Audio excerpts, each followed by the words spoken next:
When the third publication was released, The Chemical Wedding, it was so filled with symbolic references to the outlawed Knights Templar that the Catholic Church condemned it along with the Rosarian manifestos. Rosarians were seen by the church as Satanists and accused of making pacts with the devil and sacrificing children. Wait a minute. But every fucking religion touches their head, chest, and shoulders, making upside down, standing across in their body. You see through the bullshit yet? Others saw them as the protectors of ancient secrets. Most researchers see the Rosarian movement as a major force in the struggle between the scientific rationalism and the church dogma that resulted in the breakup of the Holy Roman Empire, the creation of Protestantism, and the resulting Church of England, as well as Renaissance. Following Protestant Reformation, the Rosicrucian order was largely responsible for the establishment of the new spiritual aware environment.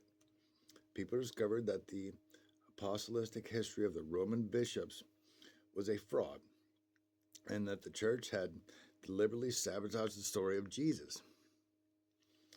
It also became apparent that the Rosarians, like the Cathars, and Templars before them, had access to the ancient knowledge which held more substance than anything promoted by Rome. No shit.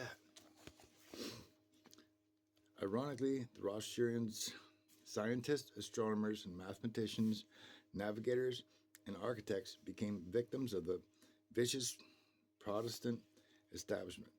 The Anglican clerics called them pagans, occultists, and heretics, just as the Roman Church had done before. The rational, humanist Rosarian were forced underground by the church. The Rosarians and Freemasons merged during this time, even meeting in the Room of Masons Hall in London. By the time the formation of the Grand Mother Lodge of Freemasonry in 1717, Rosarian leaders Christopher Wren and Elias Ashmole had a firmly established Rosarian-based speculative masonry deep within the order. But wait, I already connected the dots to the eyes wide shut bullshit that they fucking do, sacrifice people, which directly connects to Bohemian Grove. Oh, the worship of Lilith, the screeching owl in the desert, which connects that to fucking Burning Man. No shit. It was Ashmole who drew up the three existent basic Masonic degrees adopted by the Grand Lodge. A Rosarian element was very largely diffused in the high degrees of Freemasonry coming from the continent of Europe about the middle of the 18th century. After 1750, there were once clear distinctions between Masons, Rosarians, and organizations called the Templar Origins.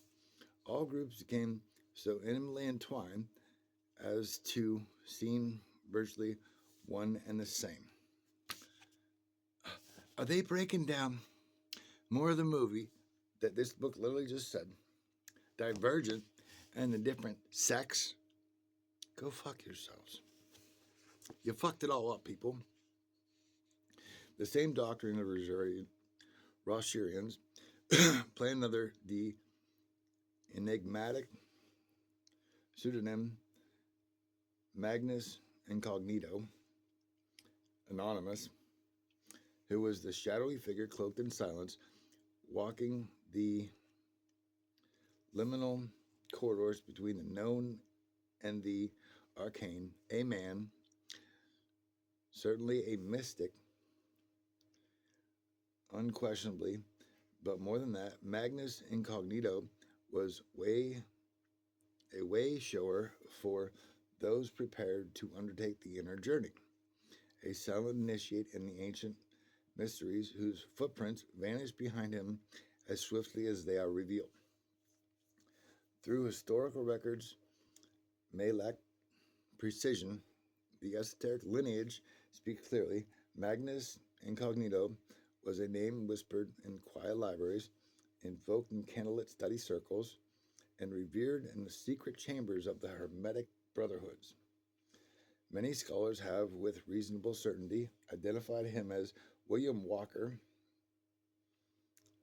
Atkinson. Wait, William Walker, is that Bill W., right? Alcoholics Anonymous. I'm exposing all this shit. Go fuck yourselves. Yet even this does little to encompass the full measure of his wisdom.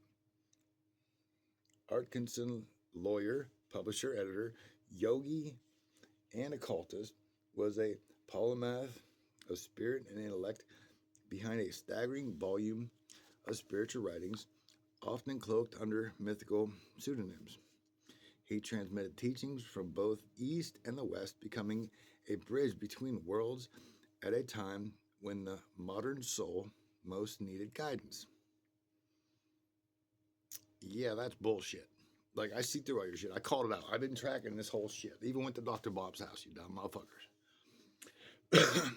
At the very heart of the book lies the doctrine of the 7 cosmic principles, pillars of metaphysical understanding that echo Hermeticism's foundation axioms, yet breathe with distinct Rosarian life. Is that the Freemasons? Because you got the 3 principal steps, which those are kind of different.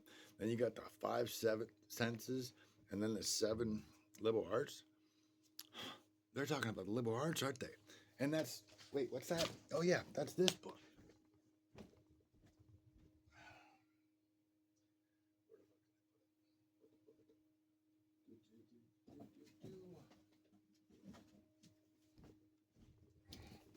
That's Quadrivium, right?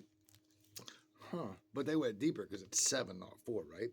The 4 classical liberal arts of number, geometry, music, and cosmology. Fake it till you make it, right? Go fuck yourselves.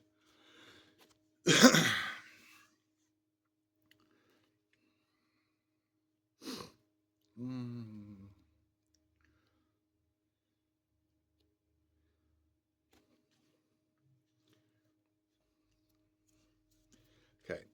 At the very heart of the book links the doctrine of 7 cosmic principles, pillars of metaphysical understanding that echo Hermeticism's functional axioms, yet breathe with distinctly Rosarian life. To study these is not simply known, but to begin to vibrate in harmony with the celestial order they represent. The sincere student working with these principles will find them not static doctrines, but portals to mystical attunement. Wait, is that what I was exposing about the circle with all the ancient ruins? The outer circle, and then exposed to the Golden Dawn, the inner order. That's why they hid all that shit. That's why you can't go to the Grand Canyon. That's why in Louisiana there's a pyramid. And that's why at the center of it is the Black Pyramid in Alaska. Yeah, but you didn't have to teach me shit, did you? I just remember shit.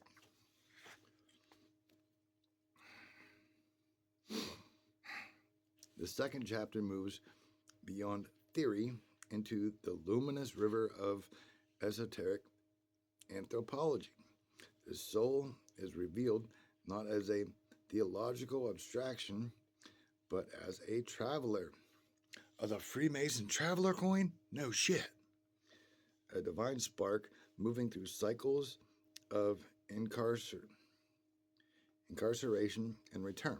The Rosarian visions presented is neither naive reincarnationism nor rigid dogma, but spiral model of soul growth.